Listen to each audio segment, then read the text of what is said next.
काजू मखाने की क्रीमी क्रीमी सब्जी जो आज मैं बनाऊंगी सीधा प्रेशर कुकर में। स्वाद ऐसा कि आप भुला ही नहीं भूलेंगे और बिल्कुल होटल रेस्टोरेंट जैसा बिल्कुल टेक्सचर मिलेगा, स्वाद मिलेगा, कोई भी कमी नहीं मिलेगी। वो भी बनेगी कुछ ही मिनटों में सीधा प्रेशर कुकर में। हेलो फ्रेंड्स, मैं हूं प्रियंका होम किचन गार्डन में। आज आपका फिर से स्वागत है। आप हमारे चैनल पे नए हैं तो प्लीज़ मेरी वीडियो को लाइक करें, शेयर करें और चैनल को तो सब्सक्राइब कर ही लें। और आज बनाने वाली हूँ रेस्टोरेंट जैसा फूला फूला गुब्बारा जैसा बिल्कुल नान। बहुत ही आसानी से बनेगी, बस कुछ खास टिप्स और ट्रिक्स आप देख लीजिए। उसके बाद तो आपकी भी नान जब भी बनाइएगा ना तो बिल्कुल गुब्बारे जैसी फूली फूली बनेगी।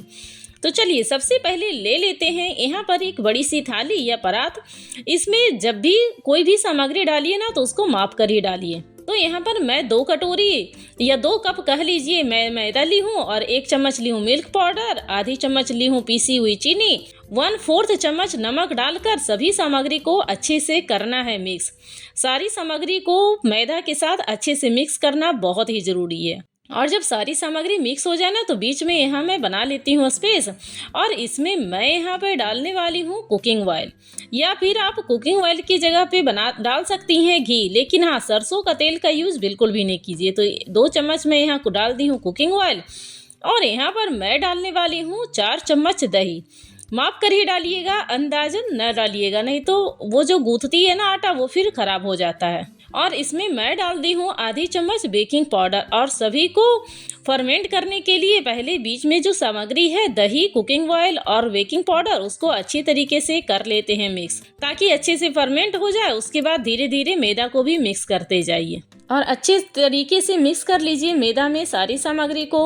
और उसके बाद चम्मच छोड़कर उसके बाद इसको अच्छी तरीके से आटा लगा लेते हैं।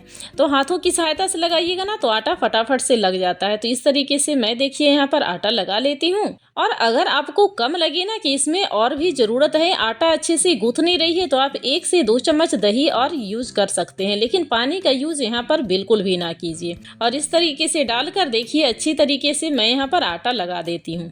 अब करना है इसमें खास टिप्स। जब आपको गुस्सा आती है ना तो पटकते हैं कोई सामान, तो बस 8 से 10 बार इस आटे को अच्छी तरीके से उठाइए और पटकिए, उठाइए और पटकिए। तो 8 से 10 बार ये प्रोसेस कीजिए, इससे आटा बहुत ही अच्छा, बहुत ही सॉफ्ट हो जाता है। और आटा लगकर ये तैयार हो गया है और इसको मैं ना अब ढककर रख देती हूँ थोड़ी देर के लिए। यहाँ पर आपके साथ एक और शेयर करना चाहती हूँ कि आटा को मैं यहाँ पर थोड़ी देर के लिए रख दे रही हूँ। जितना टाइम है उतना आप रख सकती हैं, लेकिन आप फटाफट से नान बनाना चाहती हैं तो आप बेकिंग पाउडर की जगह इनो का इस्तेमाल कीजिएगा ना, तो आपको आटा रखने की जरूरत बिल्कुल भी नहीं पड़ेगी। फटाफट से आटा लगाइए और नान बना लीजिए। और यहाँ पर मैं बताने वाली हूँ बहुत ही अच्छी टिप्स।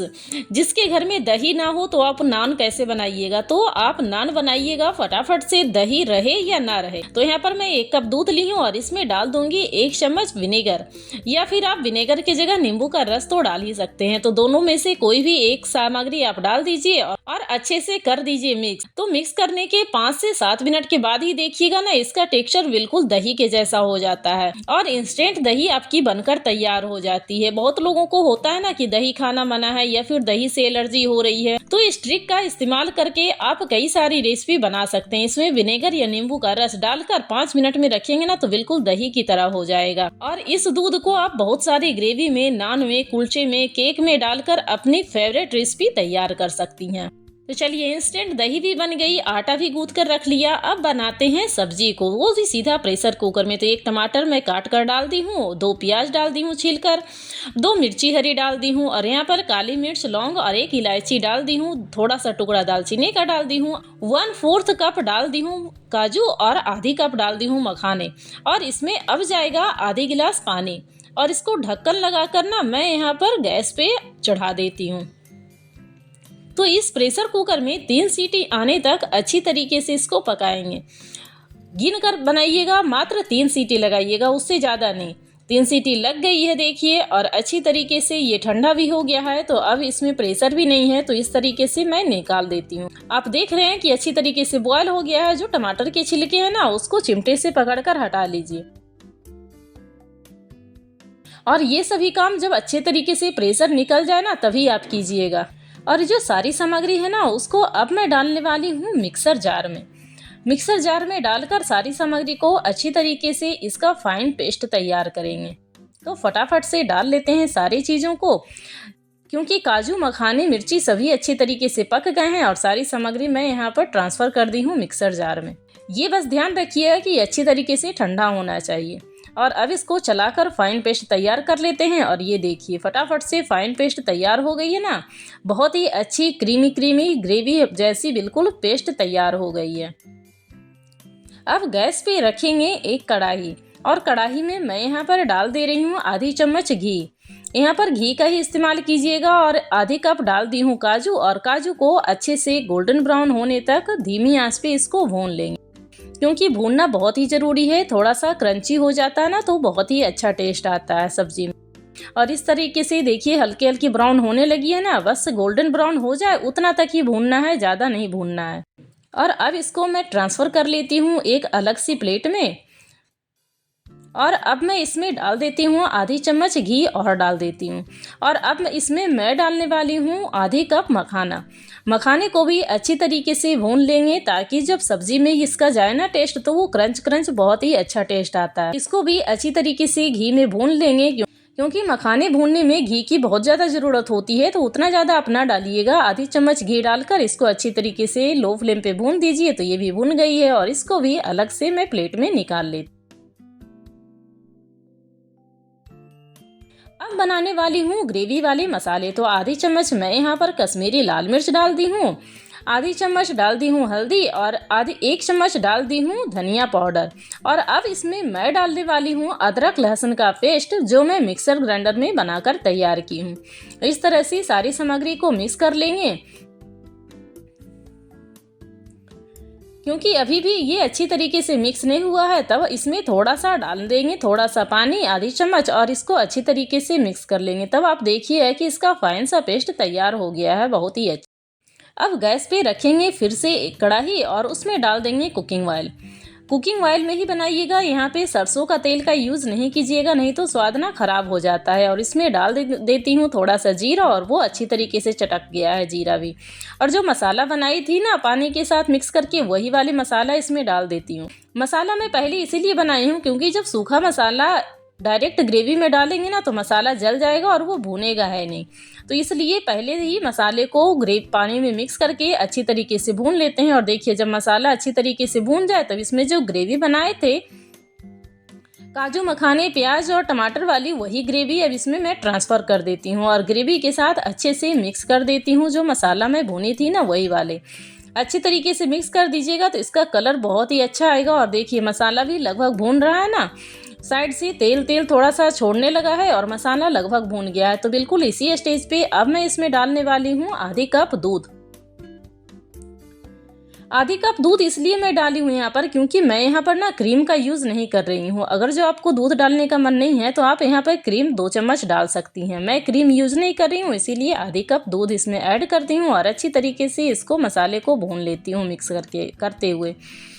और ध्यान रखिएगा रेगुलर चलाते रहिएगा। रेगुलर चलाते हुए मसाला भुन गया है, और इसमें थोड़ी सी डाल देते हैं कस्तूरी मेथी, और उसको भी अच्छी तरीके से कर लेते हैं मिक्स। कस्तूरी मेथी भी मसाले के साथ अच्छे से मिक्स हो जाती है, क्योंकि पहले ही डालना बहुत ही ज़रूरी है, क्योंकि उसका फ्लेवर थोड़ा सा लेट से आता है ना, तो उसको कस्तूरी मेथी को पहले ही डाल दीजिए। और देखिए मसाला भी अच्छी तरीके से भुन गया है, अच्छी तरीके से मसाला तैयार हो गया है। और अब जो मिक्सर जार में चिपका हुआ ग्रेवी था ना, उसको भी धोकर मैं इसमें डाल दी हूँ। थोड़ा सा ही डाली हूँ, बहुत ज़्यादा नहीं डाली हूँ, बस जितना धुल सके ना उतना ही, क्योंकि बहुत सारे चिपके होते हैं उसमें, तो उसको मिक्सर जार को धोना बहुत ही ज़रूरी है। और उसको डालकर अच्छे से कर ली हूँ मिक्स। अब इसमें मैं डालने वाली हूँ भुने हुए काजू, जो मैं भून के रखी थी ना वही वाले। और काजू को पहले डालिए और इसको ढककर पकने दीजिए 3 से 4 मिनट तक, ताकि काजू थोड़ा सा सॉफ्ट हो जाए और उसके अंदर भी मसाले का टेक्सचर पहुंच जाए। तो इसको ढककर मैं पकने देती हूँ 4 से 5 मिनट तक। और देखिए 4 से 5 मिनट हो गए हैं, अच्छी तरीके से काजू के साथ मसाले भी मिक्स हो गए हैं, काजू के अंदर भी ग्रेवी पहुंच गई है, उसका स्वाद बहुत ही अच्छा होता है। और इस तरीके से देखिए इसको मिक्स कर लेते हैं। अब इसमें मैं डाल रही हूँ स्वाद अनुसार नमक, और डाल दूंगी बहुत थोड़ा सा गरम मसाला। तो इसको सारी सामग्री को अब मैं मिक्स कर लेती हूँ। और अब जो भुना हुआ मखाना है ना, उसको भी मैं यहाँ पर डाल देती हूँ, क्योंकि मखाने के अंदर भी ग्रेवी का पहुँचना बहुत ही ज़रूरी है। और मखाने को भी अच्छी तरीके से कर लेती हूँ मिक्स। ताकि मखाने के अंदर भी ग्रेवी पहुंच जाए और इसको भी पकने देंगे 5 मिनट तक। और ये देखिए पककर ये तैयार हो गया है। बिल्कुल क्रीमी क्रीमी काजू मखाने की सब्जी बिल्कुल अच्छे से तैयार हो गई है। और इसमें थोड़ा सा डाल देंगे धनिया पत्ता और सारी सामग्री को कर देंगे मिक्स। अब गैस की फ्लेम को कर देंगे बंद, क्योंकि सब्जी बिल्कुल क्रीमी क्रीमी बनकर तैयार हो गई है। बहुत ही अच्छी, बहुत ही स्वादिष्ट, बिल्कुल होटल और रेस्टोरेंट जैसा ये काजू मखाने की सब्जी आप गेस्ट को, मेहमान को या फिर आप घर में बनाकर खिलाइएगा ज़रूर। किसी को पता ही नहीं चलेगा कि आप घर में बनाए हैं या फिर आप होटल से मंगाए हैं। तो फटाफट से कर लेती हूँ सर्व। और यहाँ पे थोड़े से भुने हुए काजू ना मैं पहले ही अलग रख ली थी और इसको यहाँ पर डेकोरेट कर देती हूँ और एक धनिया पत्ता बीच में रख देती हूँ। तो ये हो गई ना काजू और मखाने की सब्जी फटाफट से मिनटों में तैयार। बहुत ज़्यादा टाइम भी नहीं लगता है और स्वाद तो आप भुलाए नहीं भूलिएगा। और अब आटे को देख लेते हैं। तो आटा भी अच्छी तरीके से सेट हो गया है और इसको एक बार फिर से कर लेते हैं मिक्स। तो इस तरीके से आटे को मैं एक बार फिर से यहाँ मिक्स कर ली हूँ। और यहाँ पर ना मैं यहाँ पर एक पेड़ा बनाती हूँ, छोटा सा मीडियम साइज़ का बनाइएगा, ना बहुत बड़ा बनाइएगा ना बहुत छोटा बनाइएगा। तो इस तरह से पेड़ा बना लीजिए और इसको थोड़ा सा बेल लेते हैं। बीच में डाल देते हैं ब्रश की सहायता से घी और थोड़ा सा मैदा। अब इसको बाउंड कर देते हैं, बांध देते हैं अच्छी तरीके से। और इस पर थोड़ा सा मैदा डालकर इसका बेल लेते हैं नान जब बेलिएगा ना तो बहुत ज़्यादा मोटा भी नहीं रखिएगा और बहुत ज़्यादा पतला भी नहीं रखिएगा। अब इस पर थोड़ा सा लगा देते हैं पानी, थोड़ी सी डाल देते हैं कलौंजी और थोड़ा सा डाल देते हैं धनिया पत्ता और एक बार बेलन से इसको चिपका देते हैं और इसको डायरेक्ट डाल देते हैं तवा के ऊपर।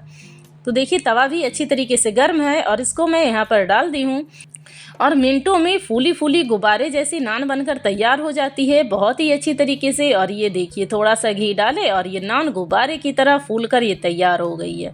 बिल्कुल गुब्बारे की तरह फूल गई है ना, बहुत ही अच्छी तरीके से। इसी तरीके से अगर जो आप नान बनाइएगा ना तो आपके भी सारे के सारे नान फूलेंगे गुब्बारे के जैसे। अब मैं दूसरा भी बनाकर आपको दिखाती हूँ। दूसरा भी देखिए यहाँ पर मैं तवा पे डाल दी हूँ और एक साइड से इसको पलट दी हूँ। और जैसे ही इस पे घी डालेंगे ना उसके बाद पलटेंगे तो ये बिल्कुल फूल जाएगी, बिल्कुल गुब्बारे की तरह। ये देखिए बहुत ही अच्छा, बहुत ही सॉफ्ट नान बनकर तैयार हो जाता है। देखिए बिल्कुल फूली फूली अच्छी तरीके से नान बनकर तैयार हो गई है ना।